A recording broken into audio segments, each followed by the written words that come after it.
رمضان وہ مہینہ جو تمہیں تم سے ملاتا ہے۔ رمضان آتا ہے لیکن سوال یہ نہیں کہ رمضان سوال یہ ہے کیا ہم رمضان کے لیے آئے؟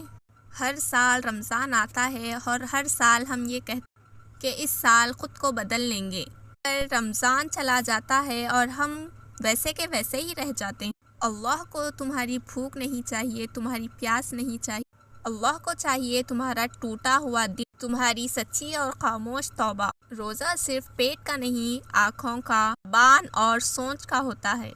اگر زبان جھوٹ بول رہی ہے، آنکھیں برائی دیکھ رہی ہیں اور دل نفرت سے بھرا ہے تو صرف بھوکا رہ جانا روزہ نہیں ہوتا۔ ہم کہتے ہیں ٹائم نہیں ملتا، لیکن رمضان آتا ہے، وہی ٹائم، وہی موبائل، وہی کام، لیکن ٹائم ملنے لگتا ہے۔ پھر قرآن کا ٹائم، نماز کا ٹائم اور دعا کا ٹائم ملنے لگتا ہے۔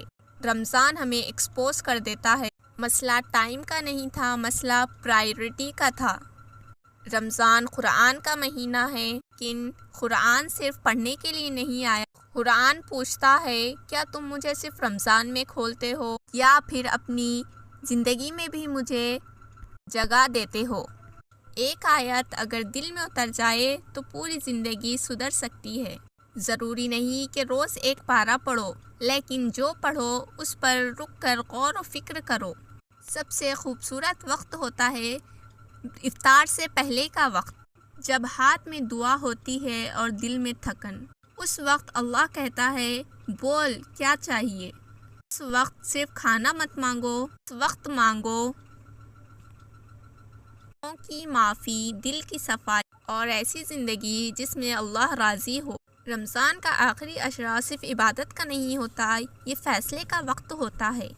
جو شخص رمضان کے بعد بھی نماز پکڑ لیتا ہے وہ رمضان کو جیت جاتا ہے۔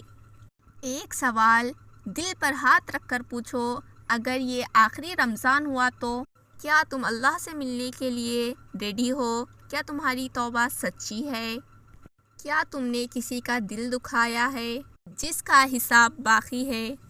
رمضان ہمیں ڈرانے نہیں آتا، رمضان ہمیں اللہ کی طرف واپس بلانے کے لیے آتا ہے۔ رمضان مہمان ہے اور مہمان رکتے نہیں، مگر اگر رمضان تمہارا دل بدل دے تو سمجھ جاؤ کہ اللہ نے تمہیں قبول کر لیا ہے۔ اس رمضان اپنی زندگی کو اللہ کے حوالے کر دو۔ رمضان ہمیں صبر اور شکر سکھاتا ہے اور غریبوں کا احساس دلاتا ہے۔ اس لیے رمضان صدقہ، زکوٰۃ اور مدد کا مہینہ ہے۔